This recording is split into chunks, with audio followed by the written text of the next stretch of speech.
मैं प्रवीण सर, एक बार फिर से ब्राइट कोचिंग के यूट्यूब चैनल पर आपका स्वागत है। हम लोग क्लास 12 फिजिक्स का पहली यूनिट स्थिर विद्युतिकी का पहला अध्याय आवेश तथा कूलाम का नियम हम लोग पढ़ चुके थे, जिसमें से आप लोगों को टोटल 10 लेक्चर पढ़ाया जा चुका है। 5 लेक्चर आपका आवेश के बारे में, उसके बाद 5 लेक्चर कूलाम के नियम के बारे में। ठीक, चलिए अब कूलाम के नियम का अगला लेक्चर हम लोग शुरू करते हैं, लेक्चर नंबर 11। ठीक है, थोड़ा बहुत है बचा है, अभी उसको हम कंप्लीट कर देते हैं। देखें, इसके पहले लेक्चर में हमने आपको बताया था, एक हेडिंग हम लोग पढ़े थे कि दो धागों से लटके दो आवेशों की संतुलनावस्था, एक डायग्राम हमने बनाया था, उसमें संतुलनावस्था के बारे में हमने आपको जो है 2 सूत्र निकाले थे। उसी पर छोटे मोटे 1-2 एग्जाम्पल आपको हम कराते हैं। देखें, पहला एग्जाम्पल आपका ये है, छोटे मोटे से एग्जाम्पल कर लें, फिर उसके बाद आगे बढ़ते हैं। देखें, एग्जाम्पल नंबर फर्स्ट ये है, डायग्राम देखिए दिया गया है। ये देखिए, एक आपका कोई खूंटी है या दृढ़ आधार है, यहाँ से 2 जो है धातु के गोले लटके हैं। ये एक गोला यहाँ पर लटका है और दूसरा गोला यहाँ पर लटका है। पहले का द्रव्यमान है m1, आवेश है q1। ठीक है, इस पे धन आवेश दिया गया है। सवाल में भाषा नहीं है, चित्र के माध्यम से सवाल आपको हम समझा रहे हैं। ये है आपका m2 और ये है आवेश आपका q2 है। ठीक, तो ये देखिए, इस पर भी आपका धन आवेश है। ठीक है, उसके बाद ये देखिए, ये है आपका ऊर्ध्वाधर है, ऊर्ध्वाधर है। ये कोण आपका है θ1, उसके बाद ये कोण है आपका θ2। ये सवाल जो है चित्र में इतना बनाया गया है। ठीक है, अब प्रश्न ये पूछा गया है कि यदि, सवाल पूछा गया है कि यदि m1 is less than m2 and q1 is greater than q2, तब 4 ऑप्शन हम आपको दे रहे हैं, तब आपको बताना है। नंबर 1, θ1 बराबर θ2। नंबर 2, θ1 का मान ज़्यादा होगा θ2 से। नंबर 3, θ1 का मान कम होगा θ3 से। और नंबर 4, नन, इनमें से कोई नहीं। ये 4 ऑप्शन आपके दिए गए हैं। ठीक, ये छोटा सा, बहुत पहले CPMT का क्वेश्चन है, बहुत पहले पूछा गया था। ठीक है, तो आपको हम देखे कराते हैं, ध्यान से बिल्कुल समझिएगा। डायग्राम बना है, पहले का द्रव्यमान m1 आवेश q1 है, दूसरे का द्रव्यमान m2 q2 है, ये कोण θ1 है, ये θ2 है। ठीक है, क्वेश्चन में दिया गया है कि यदि m1 का मान लेस देन, कम है m2 से, और q1 का मान ज्यादा है q2 से, तब 4 ऑप्शन दिया गया है, आपको बताना इनमें से कौन सा ऑप्शन आपका सही है। तो देखें, जब हम आपको पढ़ा रहे थे तो हमने आपको साफ साफ बोर्ड पर लिख करके बताया था कि दोनों डोरियां ऊर्ध्वाधर से जो कोण बनाती हैं उसका मान केवल और केवल किस पर, द्रव्यमान पर निर्भर करता है, आवेश पर निर्भर नहीं करता। ये बात हमने आपको पिछले लेक्चर में बताया था, साफ साफ बोर्ड पर हमने लिखा भी था। इसका मतलब दोनों डोरियां ऊर्ध्वाधर से जो कोण बना रही, उसका जिम्मेदार केवल कौन है, केवल द्रव्यमान है, आवेश से कोई लेना देना नहीं है। तो अब आप बताओ, हमने आपको ये भी पढ़ाया था, याद करिए, अगर दोनों के द्रव्यमान आपस में बराबर हैं तो दोनों कोण आपस में बराबर होंगे। अगर इसका द्रव्यमान ज्यादा है तो ये झुका होगा, झुका होगा तो ये कोण कम होगा। अगर इसका द्रव्यमान ज्यादा है तो ये झुका होगा, ये कोण कम होगा। तो अब आइए पता करते हैं। देखिए, इसका हल करने का तरीका आपको बता दें, कैसे हल करेंगे। इसका सोल्यूशन देखें। इसका हल है, पहली बात, आवेश की कोई आवश्यकता नहीं। आवेश को देख करके आपको जो भड़कने की जरूरत नहीं है। आवेश चाहे ज्यादा हो कम हो, पहली बात, कोण का आवेश से कोई लेना देना नहीं है। कोण का मान केवल और केवल किस पर निर्भर करता है, द्रव्यमान पर निर्भर करता है। तो देखें, सवाल में दिया गया है m1 less than m2, m1 का मान कम है m2 से, इसका मतलब कौन ज्यादा है, m1 कम है, इसका मतलब m2 ज्यादा है, m2 ज्यादा है। अब m2 ज्यादा है तो m2 झुका होगा, हमने बताया था। m2, हाँ, ये ज्यादा, ये कम है भाई, ये ज्यादा है तो ये झुका होगा, ये झुका होगा तो ये कोण कम होगा, इसका मतलब θ2 कम होगा। तो बताइए, अगर θ2 कम होगा तो कौन ज्यादा होगा, θ1 ज्यादा होगा, θ1 ज्यादा होगा। इसका मतलब आपका ऑप्शन है θ1 का मान ज्यादा होगा किससे, θ2 से। यही आपका ऑप्शन है। तो ये कौन सा ऑप्शन है, आपका ऑप्शन नंबर 2 है। तो तो आंसर आपका आ जाएगा ऑप्शन नंबर 2, ये आपका सही है। ठीक, इस तरीके से आपको समझाने के लिए पूरा हमने एकदम स्पष्ट भाषा में लिख दिया है। इसका मतलब आंसर आपका है θ1 का मान ज्यादा है θ2 से। तो ऐसे ध्यान रखिएगा इस टॉपिक पर, ऐसे छोटे मोटे जो है जितने भी कॉम्पिटिटिव क्वेश्चन यूपीएससी वगैरह बहुत सवाल इस पे आए हैं। ठीक है, चलिए एक सवाल आपको हम और करके दिखाते हैं। ठीक, इसी पर एक बहुत बेहतरीन सवाल आईआईटी का क्वेश्चन है, देखें बहुत पहले पूछा गया था, आंसर आपके पास होगा तो उसमें आपको दिखेगा। चलिए इसी पर एक दूसरा क्वेश्चन आपको हम करके दिखाते हैं, ध्यान से बिल्कुल समझिएगा। देखें एग्जाम्पल नंबर 2, इसी टॉपिक पर आपके पास देखिए दूसरा एग्जाम्पल आ रहा है। एग्जाम्पल आपका ये है, डायग्राम देखें, आईआईटी वालों ने बहुत पहले पूछा था। ये देखें डायग्राम आपका ये है कि ये देखिए यहां पर एक गोला है, ये देखिए ये गोला है, इसका नाम ए है। उसके बाद यहां से एक गोला छोड़ा जा रहा है, ध्यान दीजिएगा, ये गोला बी है, बी पर धनावेश है,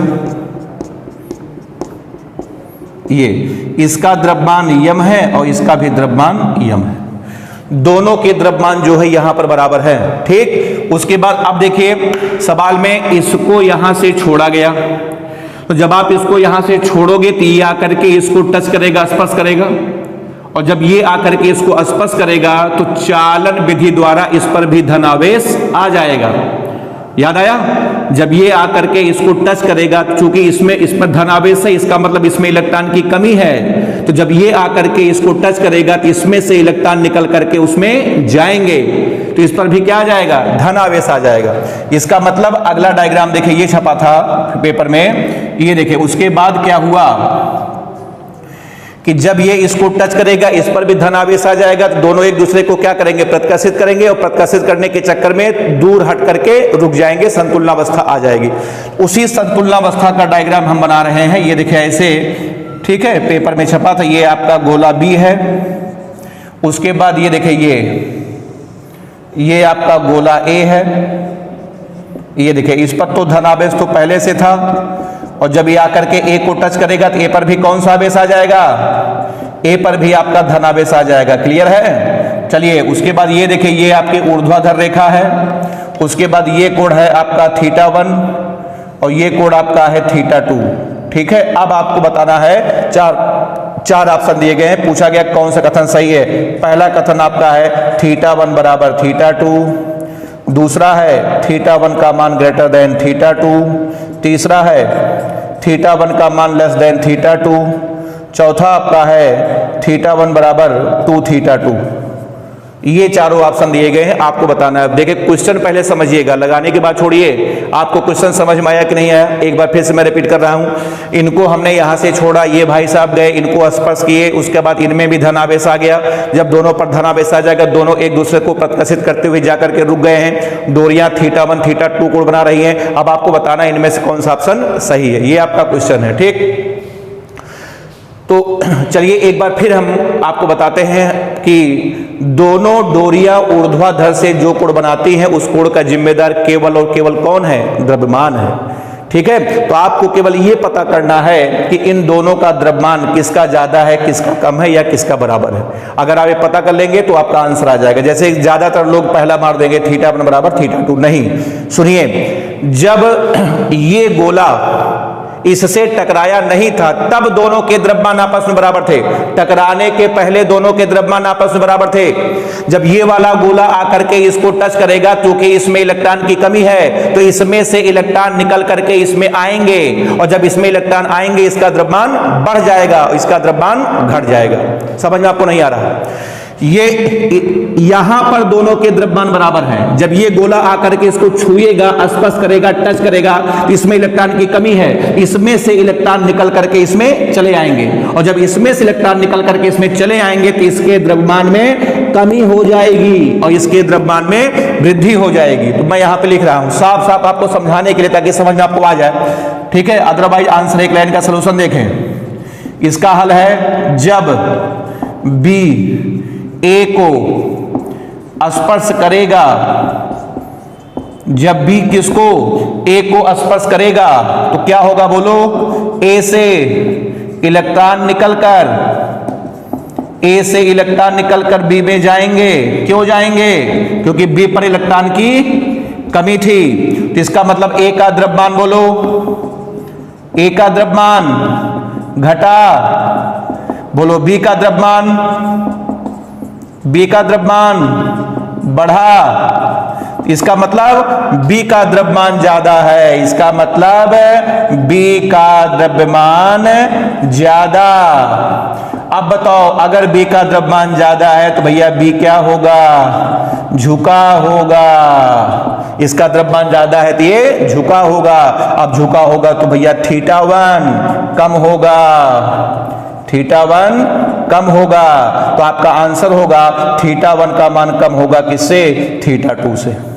तो बताइए आंसर में कौन सा ऑप्शन आपका सही है? ऑप्शन नंबर आपका है तीसरा सही है। उम्मीद है क्वेश्चन आपको समझ में आ गया होगा। तो ध्यान रखिएगा, इस टॉपिक पर ऐसे कॉम्पिटिटिव एग्जाम में ऐसे बहुविकल्पी प्रश्न ऑब्जेक्टिव बहुत सारे पूछे जाते हैं। बस आप कंसेप्ट से मत हटिएगा। एक बार अंतिम बार फिर बता रहा हूं कि दोनों डोरियां ऊर्ध्वाधर से जो कोण बनाते हैं उस कोण का जिम्मेदार केवल और केवल द्रव्यमान है, आवेश से कोई लेना देना नहीं। दोनों एग्जाम्पल आपको समझ में आ गए होंगे। अब हम लोग अगले हेडिंग की तरफ बढ़ते हैं। ठीक है, देखिए अगली हेडिंग हमारी ये है कि दो आवेशों के बीच, अगली हेडिंग है दो आवेशों के बीच तीसरे आवेश की, दो आवेशों के बीच तीसरे आवेश की संतुलनावस्था, दो आवेशों के बीच तीसरे आवेश की संतुलनावस्था हेडिंग है। मतलब ये कोई पढ़ाने की हेडिंग नहीं है, इस पर न्यूमेरिकल पूछे गए हैं। बोर्ड ने इस पर कई बार न्यूमेरिकल पूछे हैं, सवाल पूछे गए हैं आपके पेपर में, इसलिए आपको हम पढ़ा करके इसका पूरा तरीका आपको समझा देते हैं कि अगर कभी सवाल आता है तो आपको दिक्कत की जरूरत नहीं।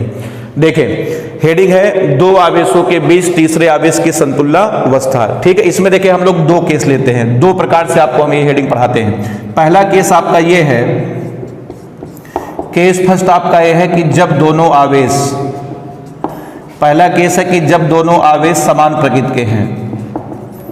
जब दोनों आवेश कैसे हैं? समान प्रकृति के हैं, मतलब या तो दोनों प्लस हैं या तो दोनों माइनस हैं। ठीक, मतलब इस हेडिंग को आपको हम दो तरीके से समझाने का प्रयास करते हैं। पहला केस है कि जब दोनों आवेश समान प्रकृति के हैं, और दूसरा केस आपका होगा जब दोनों आवेश विपरीत प्रकृति के हैं। तो चलिए सबसे पहले बात करते हैं कि जब दोनों आवेश कैसे हैं? समान प्रकृति के हैं, मतलब दोनों या तो प्लस प्लस हैं या तो दोनों माइनस माइनस है। तो चलिए देखिए, हम मान लेते हैं कि माना दो बिंदु आवेश हैं। देखिए माना दो बिंदु आवेश है, एक आपका बिंदु आवेश है Q1 और दूसरा बिंदु आवेश आपका है Q2। ध्यान दीजिएगा, ठीक है। पहला आपका बिंदु, अच्छा एक मिनट रुक जाइए, अभी हम डायग्राम बनाते हैं। पहले आपको हम एक बात बता दें, ध्यान दीजिएगा। एक सेंटेंस यहां पर लिख रहे हैं, ये आपको रटना पड़ेगा। पहले आप इसको रटिए, अभी आपको समझाते हैं। मैं यहां पर लिख रहा हूं कि यदि दोनों बिंदु आवेश, यदि दोनों बिंदु आवेश समान प्रकृति के हैं, यदि दोनों बिंदु आवेश समान प्रकृति के हैं तो तीसरे आवेश की संतुलनावस्था, तो तीसरे आवेश की संतुलनावस्था, तीसरे आवेश की संतुलनावस्था दोनों के बीच कहीं पर होगी, दोनों के बीच कहीं पर होगी। ये सेंटेंस आप पहले रटिए, कहीं पर होगी। ये सेंटेंस आपको पहले रटना है, अभी आपको इसका मतलब हम आपको समझा देंगे कि अगर दोनों आवेश समान प्रकृति के हैं तो तीसरे आवेश की जो संतुलनावस्था है दोनों आवेशों के बीच कहीं पर होगी। कहां पर होगी, यही प्रश्न है, इसी बात की हमें गणना करनी है। तो चलिए अब देखिए, मानने जा रहे हैं कि माना, देखिएगा मान लेते हैं कि माना दो बिंदु आवेश हैं, एक आपका बिंदु आवेश Q1 है और दूसरा बिंदु आवेश आपका Q2 है। मान लेते हैं माना दोनों एक दूसरे से r दूरी पर हवा या निर्वात में रखे हैं। प्रश्न ये है कि एक तीसरा बिंदु आवेश आपका है कैपिटल Q, ठीक है, एक तीसरा आवेश आपका है कैपिटल Q। तो पूछा जा रहा है कि Q को कहां रखा जाए जिससे वह संतुलनावस्था में हो। प्रश्न आपका है, सुनिए काम क्या करना है कि माना दो बिंदु आवेश Q1 तथा Q2 एक दूसरे से कितनी दूरी पर, r दूरी पर हवा या निर्वात में रखे हैं। प्रश्न है कि किसी तीसरे आवेश कैपिटल Q को कहां रखें जिससे वह किस अवस्था में हो, संतुलनावस्था में हो। तो अभी अभी हम आपके सामने सेंटेंस लिखे हैं कि यदि दोनों बिंदु आवेश समान प्रकृति के हैं तो तीसरे आवेश की संतुलनावस्था दोनों के बीच कहीं पर होगी। इसका मतलब तीसरे, देखिए ये दोनों समान प्रकृति के हैं। कैसे? दोनों प्लस प्लस हैं। आप चाहें तो दोनों को माइनस माइनस भी ले सकते हैं, लेकिन हमने दोनों को प्लस प्लस लेकर के हम आपको समझा रहे हैं। तो बताइए, दोनों समान प्रकृति के हैं तो तीसरे आवेश को कहां रखेंगे? तीसरे आवेश की संतुलनावस्था दोनों के बीच कहीं पर होगी। ठीक है, तो दोनों के बीच में कहीं पर रख दो। तो चलिए मान लेते हैं कि माना तीसरे आवेश कैपिटल Q को Q1 से x दूरी पर रखा गया है। कितनी दूरी पर? x दूरी पर रखा गया है। ठीक है, तो चलिए अब यहां पर हम काम शुरू करने जा रहे हैं कि माना दो बिंदु आवेश Q1 तथा Q2 R दूरी पर रखे हैं। R दूरी पर रखे हैं। माना तीसरे आवेश कैपिटल Q को Q1 से x दूरी पर रखने पर, Q1 से x दूरी पर रखने पर वह संतुलनावस्था में होता है। वह किस अवस्था में? वह संतुलनावस्था में होता है। वह संतुलनावस्था में होता है। तो हमें x की गणना करनी है। ये पूरी कहानी हमने आपके सामने बोर्ड पर लिख दिया है कि क्या दिया है, क्या पूछा। एक बार फिर से देखें। माना दो बिंदु आवेश Q1 तथा Q2 एक दूसरे से R दूरी पर रखे हैं। माना किसी तीसरे आवेश कैपिटल Q को कहां से? Q1 से कितनी दूरी पर? x दूरी पर रखने पर वह संतुलनावस्था में होता है। तो हमें x की गणना करनी है। क्या चाहिए? आंसर x चाहिए। x ने, अरे पूछा गया कहां रखा जाए, क्वेश्चन में पूछा गया कहां रखें। माना x दूरी पर रखें। क्या चाहिए? x चाहिए, x। तो चलिए x का मान हम निकालते हैं। ठीक, आप देखिए x का मान कैसे निकालते हैं, एक एक करके है जो। ठीक है, आप ध्यानपूर्वक देखिएगा। ठीक है, इसको हम हटा दे रहे हैं। नोट कर लिए होंगे आप लोग, इसको मैं हटा दे रहा हूं। देखें, पहला केस हम लोग पढ़ रहे थे, आगे देखिए इसके। तो बताइए क्या चाहिए, किसका मान निकालना है? आंसर x का मान निकालना है। चलिए निकालते हैं। बताइए, पूरी दूरी आपकी R थी, ये दूरी कितनी है? x है। बची दूरी आंसर आपका आ जाएगा R माइनस x। कितनी दूरी बची? आपका आ जाएगा R माइनस x। अब आप बताइए, ये जो तीसरा आवेश Q है, इस पर कितने लोग बल लगाएंगे? आंसर 2 लोग बल लगाएंगे। कौन कौन? एक लगाएगा Q1 और दूसरा लगाएगा Q2। तो आइए एक एक करके बल लगवाते हैं। आइए पहले Q1 से लगवाएं। चलिए पहले Q1 से लगवाते हैं, उसके बाद फिर लगवाएंगे Q2 से। आइए सबसे पहले बात करते हैं किसके कारण? Q1 के कारण। चलिए Q1 कारण बल लगवाते हैं। बताइए Q1 दिखने में कैसा है? Answer plus.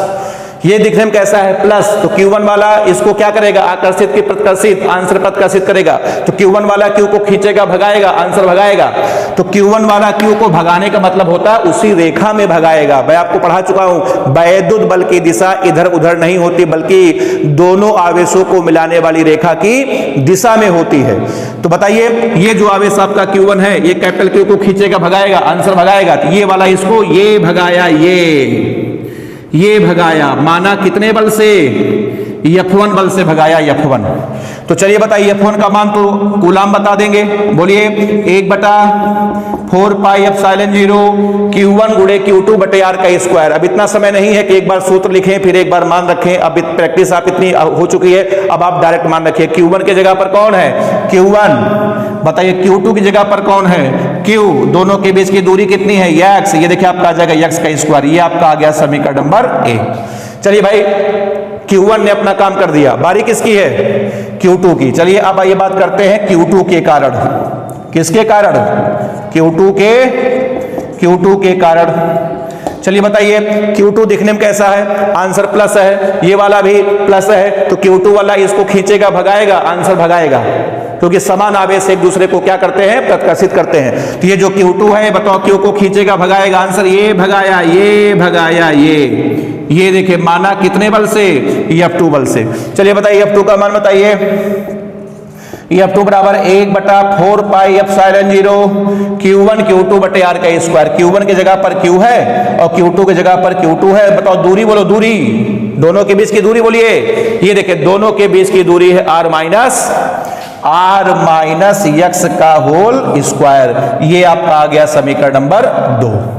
ठीक, दोनों के द्वारा हमने बल लगा लिया। अब सुनिए, ये जो आपका कैपिटल क्यू आवेश है इसको संतुलनावस्था में रहना है, क्योंकि आपको प्रश्न में दिया गया है कि कहां रखें जिससे वह संतुलनावस्था में हो। माना x पर रखें तो हमें x चाहिए। अच्छा, ये संतुलनावस्था में है। अब बताइए, ये संतुलनावस्था में, अब इस पर दो बल लगे हैं, एक बल आगे है दूसरा बल पीछे है। अब आप बताइए संतुलनावस्था में कब होगा? जब दोनों बल आपस में बराबर होंगे, तभी तो एक दूसरे को काट देंगे, तभी तो ये संतुलनावस्था में होगा। इसका मतलब अब हम कह सकते हैं, यहां पर मैं लिख रहा हूं कैपिटल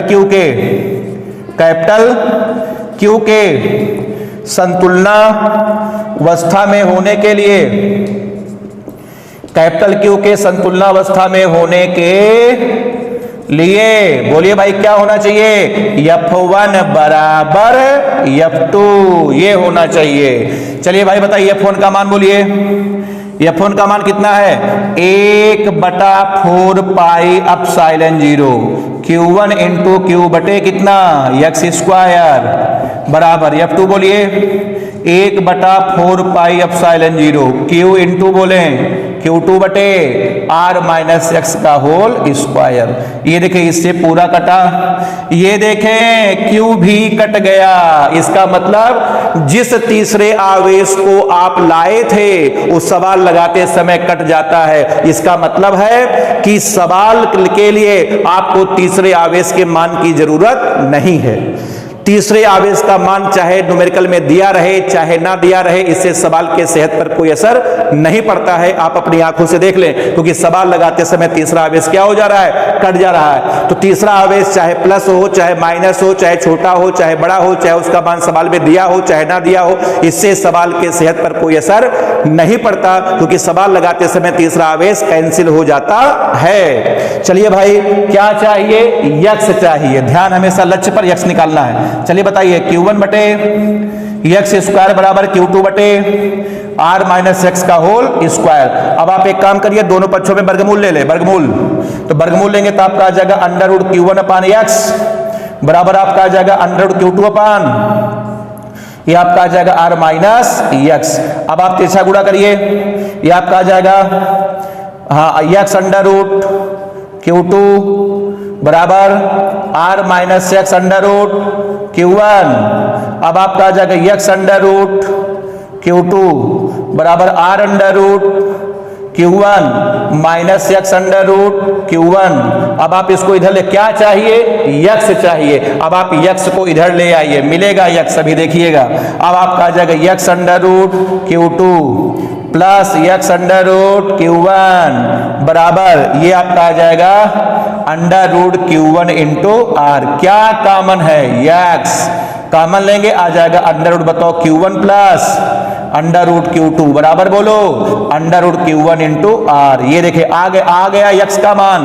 x बराबर आपका आ जाएगा अंडर रूट Q1 बटे under root Q1 plus under root Q2 into R। ये देखें, अगर आप इतनी दूरी पर तीसरे आवेश को रखेंगे तो तीसरा वाला आवेश किस अवस्था में होगा? संतुलनावस्था में होगा। ऐसे आपको पूरा न्यूमेरिकल सॉल्व करना है। अभी आपको हम न्यूमेरिकल सॉल्व करके दिखाते हैं, लेकिन ध्यान रखिएगा जैसे ये सूत्र का उपयोग यूपी बोर्ड में नहीं करना है। ये सूत्र हम आपको निकाल दिए हैं, तरीका समझा दिए हैं। जैसे कोई कॉम्पिटिटिव बीएससी के एंट्रेंस के एग्जाम आप दे रहे हो, सीपीएमटी दे रहे हैं, ठीक है, इंजीनियरिंग के एग्जाम दे, जितने भी कॉम्पिटिटिव क्वेश्चन है, बहुविकल्पी वाले क्वेश्चन है जिसमें ऑप्शन टिक करना पड़ता है, उसमें उस एग्जाम में आप इस सूत्र का प्रयोग करके 10 से 15 सेकंड में आप आंसर निकाल सकते हैं। लेकिन यहां पर सूत्र का प्रयोग मत करिएगा, पूरा नंबर कट जाएगा, क्योंकि जब ये सवाल आएगा 3 नंबर में सवाल आएगा तो आपको पूरा सॉल्व करना पड़ेगा। ध्यान रखिएगा। तो तीसरे आवेश को इतनी दूरी पर रखेंगे तो वह किस अवस्था में होगा? संतुलनावस्था में होगा। एक बात ये भी याद रखिएगा, ये दूरी कहां से नापी है? कहां से? आंसर Q1 से। ठीक है, चलिए आप इसको जल्दी से नोट कर ले, उसके बाद फिर हम इस पे आपको सवाल करके दिखाते हैं। चलिए सूत्र निकाल चुके हम लोग। अब आइए इस पर आपको जो है बोर्ड में इस पर कैसे प्रश्न बन करके आते हैं, एक सवाल आपको हम करके दिखाते हैं। ठीक है, आपके बुक में कई सारे एग्जाम्पल होंगे, प्रश्नावली में भी आपको सवाल मिलेंगे। एक सवाल मैं करके आपको दिखाता हूं, सवाल कैसे इस पर बन करके पेपर में आता है। चलिए देखें, एक छोटा सा एग्जाम्पल मैं लिख रहा हूं। एग्जाम्पल है 16 तथा 25 कूलाम के दो बिंदु आवेश, 16 तथा 25 कूलाम के दो बिंदु आवेश एक दूसरे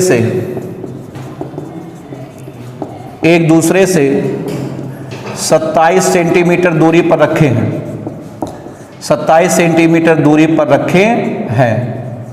ठीक है, अब देखें, हम आपको बता चुके हैं, सवाल में नहीं बताया है कहां रखे हैं, तो अगर ना बताए इसका मतलब हवा या निर्वात पर रखे हैं, क्योंकि अगर किसी माध्यम में रखना होता तो लोग साफ साफ बताए होते। देखें, 16 तथा 25 कूलाम के दो बिंदु आवेश एक दूसरे से 27 सेंटीमीटर की दूरी पर रखे हैं। किसी तीसरे आवेश को कहां रखें, किसी तीसरे आवेश को कहां रखें कि वह संतुलनावस्था में हो, कि वह किस अवस्था में हो, वह संतुलनावस्था में हो। यह प्रश्न आपका आ गया बोर्ड पेपर में 3 नंबर में। ठीक, चलिए अब आइए इसको हम आपको सॉल्व करके दिखाते हैं, इसका हल देखें। ठीक है, चलिए देखें, इसका आंसर तो आप 10 से 15 सेकंड में निकाल सकते हैं, आंसर तो आपका तुरंत आ जाएगा, लेकिन आंसर आपको नहीं निकालना है, पूरा आपको हल करके दिखाना है। ठीक है, आंसर की बात अगर करें तो आंसर आपको हम करके दिखाते हैं। ठीक है, देखें आंसर इसका आएगा, अभी आया था x बराबर अंडर रूट, बोलो Q1 बटे अंडर रूट आपका आ जाएगा Q1, अंडर रूट आपका आ जाएगा Q1 प्लस अंडर रूट कितना आ जाएगा Q2 इंटू कितना R।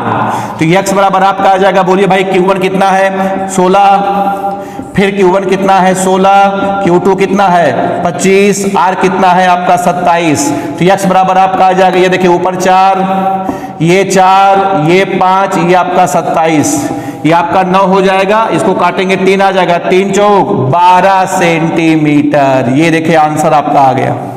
ठीक, तो सवाल का आंसर आपका आ चुका है। x बराबर कितना आ गया 12 सेंटीमीटर की दूरी पर अगर आप इसको रखेंगे तो वह किस अवस्था में होगा, संतुलनावस्था में होगा। और ये 12 सेंटीमीटर कहां से नापा गया है, Q1 से नापा गया है 16 कूलाम से।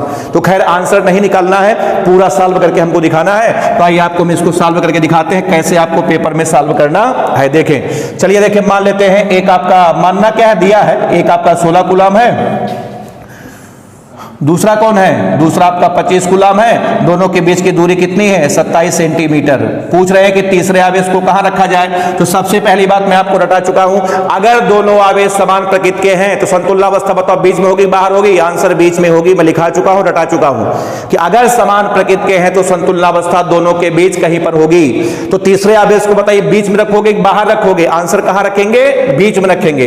तो चलिए मान लेते हैं कि माना तीसरे आवेश कैपिटल Q को कितनी दूरी पर, x दूरी पर रखने पर वह संतुलनावस्था में होता है। तो हमें आज x की क्या करनी है, गणना करनी है। अब बताइए अगर ये दूरी x है, बताओ बची दूरी बोलो 27 माइनस x। चलिए मान लेते हैं, माना तीसरे आवेश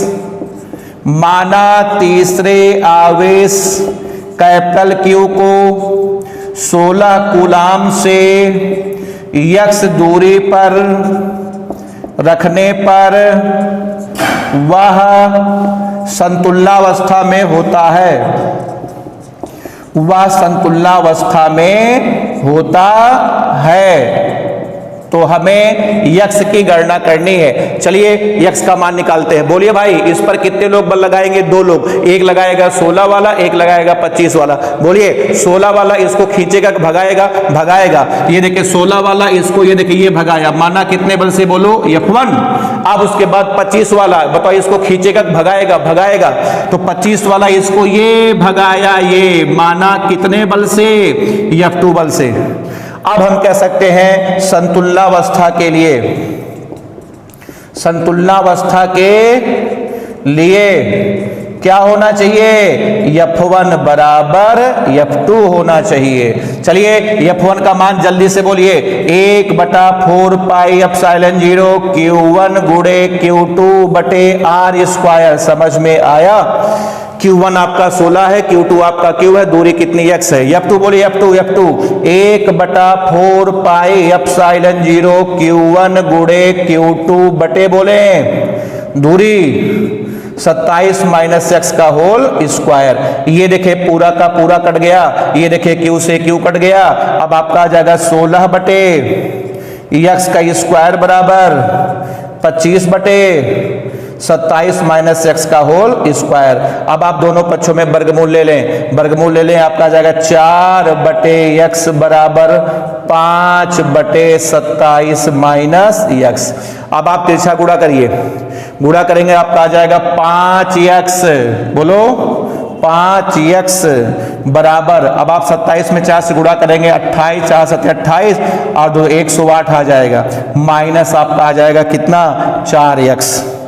ठीक, अब आप इधर ले आइए, प्लस हो जाएगा तो आपका आ जाएगा 9x बराबर 108। तो बताओ x बराबर 12 सेंटीमीटर। तो आंसर में क्या लिखोगे, आंसर कहां से, 16 कूलाम से 12 सेंटीमीटर पर, ये आपका आंसर। तो उम्मीद है कि अब इस पर किसी भी बुक में कोई भी सवाल अगर आप देखेंगे तो आप बहुत आराम से सॉल्व कर सकते हैं। आंसर आप पहले निकाल सकते हैं, उसके बाद हल करने का तरीका आपके सामने है। ठीक है, इसको नोट कर लें, तब उसके बाद हम लोग अगले केस की तरफ आगे बढ़ते हैं। चलिए, पहला केस हो गया जब दोनों आवेश समान प्रकृति के थे। अब आइए हम लोग बात करते हैं केस नंबर सेकंड की, आपकी जब दोनों आवेश विपरीत प्रकृति के हैं। ठीक है, चलिए देखिए यहां पर मैं लिख रहा हूं केस सेकंड में, केस सेकंड में हेडिंग होगी जब दोनों आवेश कैसे हैं, जब दोनों आवेश विपरीत प्रकृति के हैं, जब दोनों आवेश विपरीत प्रकृति के हैं। चलिए अब एक सेंटेंस फिर आपको बता रहे हैं, आपको रट के बैठना है पहले से कि हमने उसको आपको बताया था कि अगर दोनों आवेश समान प्रकृति के हैं, संतुलनावस्था बीच में थी। अब इसका जस्ट उल्टा हो जाएगा कि अगर दोनों आवेश विपरीत प्रकृति के हैं, संतुलनावस्था कहां होगी, आज बीच में नहीं होगी बल्कि बाहर होगी, बाहर। तो सेंटेंस हम लिख रहे हैं जो आपको याद रख करके बैठना है कि यदि दोनों आवेश विपरीत प्रकृति के हैं, यदि दोनों आवेश विपरीत प्रकृति के हैं, विपरीत प्रकृति के हैं, तो तीसरे आवेश की संतुलनावस्था, तो तीसरे आवेश की संतुलनावस्था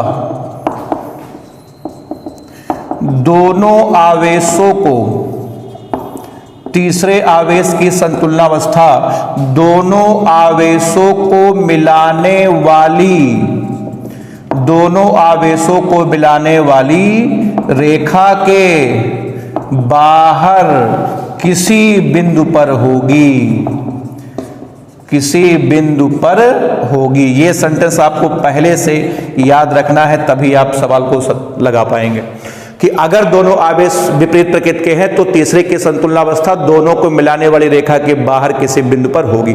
चलिए आइए काम शुरू करते हैं। देखिए मान लिया, माना पहला बिंदु आवेश आपका है Q1 और ये देखिए दूसरा बिंदु आवेश आपका है -Q2। दोनों के बीच की दूरी हमने मान लिया है स्मॉल r। आज देख लो भाई, दोनों विपरीत प्रकृति के हैं, एक आपका प्लस है, दूसरा आपका माइनस है। ठीक है, अब पूछा गया है कि तीसरे आवेश को कहां रखें जिससे वह संतुलनावस्था में हो। ठीक, तो कहीं मान लो, अब तो आप बीच में रखोगे कि बाहर रखोगे, बाहर रखेंगे क्योंकि मैं आपको लिखा के रटा चुका हूं। तो मान लेते हैं, माना किसी तीसरे आवेश कैपिटल Q को, ये देखिए बाहर, बाहर का मतलब यहां वहां नहीं रखना है, दोनों आवेशों को मिलाने वाली रेखा पर ही रखना है। देखो यहां पर क्या लिखा गया है कि तीसरे आवेश की संतुलनावस्था दोनों आवेशों को मिलाने वाली रेखा, ये तो ये देखिए ये है दोनों आवेशों को मिलाने वाली। ये देखिए मान लेते हैं कि माना तीसरे आवेश कैपिटल Q को यहां रखा गया है, माना यहां से कितनी दूरी पर x। तो बताओ क्या चाहिए, आंसर x चाहिए। किसका मान निकालना है, x का मान निकालना है। तो आइए यहां पर हम लोग लिखते हैं कि माना दो बिंदु आवेश, माना दो बिंदु आवेश Q1 तथा -Q2 एक दूसरे से, Q1 तथा -Q2 एक दूसरे से r दूरी पर रखे हैं, एक दूसरे से r दूरी पर रखे हैं। ठीक, माना तीसरे आवेश,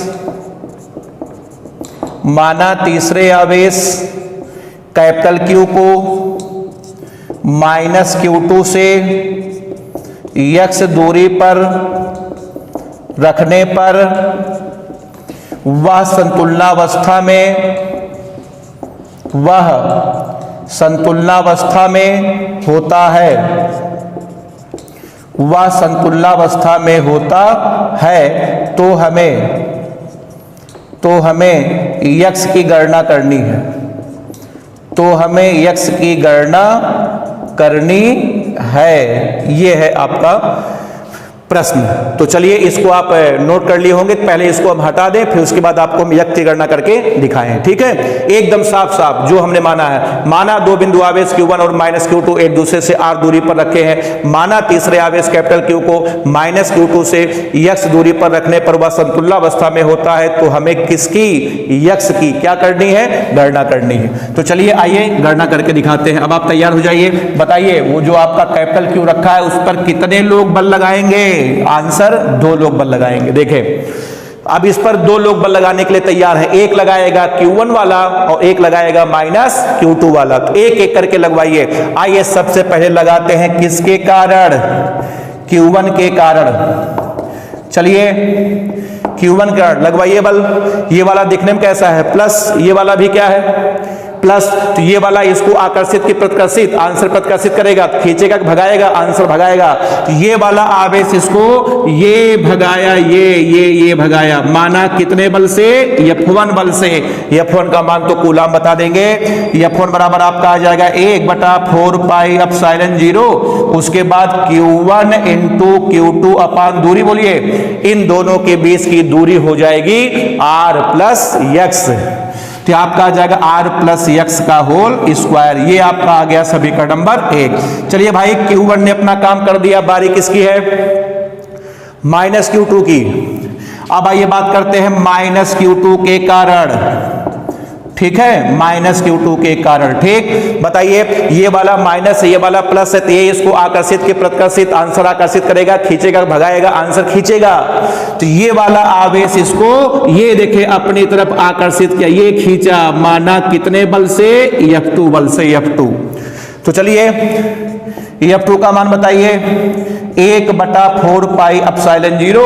ये देखिए Q1 × Q2 बटे दूरी कितनी है, x²। ये आपका आ गया समीकरण नंबर 2। और आपको हम पहले मना कर चुके हैं कि कूलाम के नियम में आवेश का मान चिन्ह सहित आपको नहीं रखना है, याद करिए, नोट करके लेक्चर नंबर 6 में हम 6 या 7 में हमने आपको लिखाया था कि कूलाम के नियम में आवेश का मान चिन्ह सहित नहीं रखना है, आवेश का केवल मान रखना है। चलिए बताइए, अब बताओ इस बेचारे पर 2 बल लग रहे हैं, एक आगे है दूसरा पीछे है, इसको संतुलनावस्था में रहना है, और ये संतुलनावस्था में तभी रह पाएगा जब F1 बराबर F2।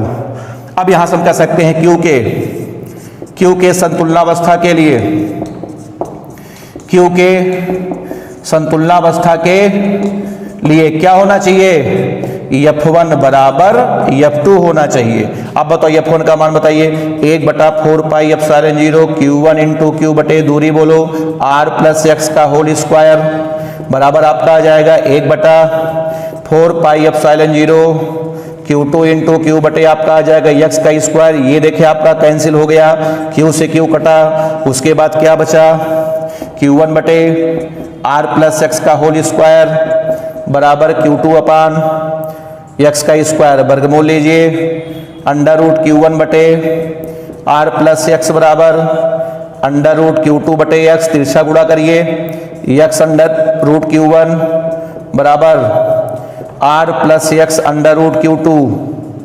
ठीक, चलिए आगे, x √Q1 बराबर R √Q2 प्लस आपका आ जाएगा x √Q2।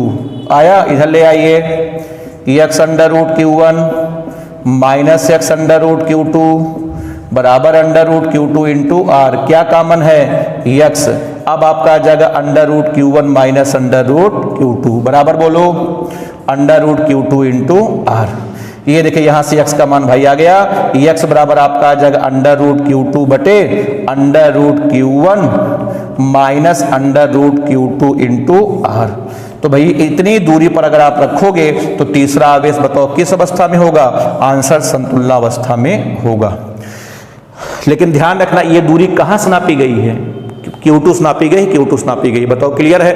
तो एक बार फिर से ध्यान रखिएगा, सूत्र की सहायता से आपको सवाल नहीं लगाना है, सवाल जैसे हमने आपको कराया था वैसे आपको पूरा सॉल्व करना है। अब देखिए दोनों केस आपके हो गए।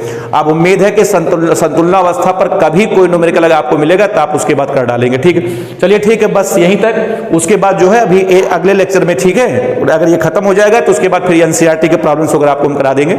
ठीक है, अब मिलते हैं अगले लेक्चर में। Thank you.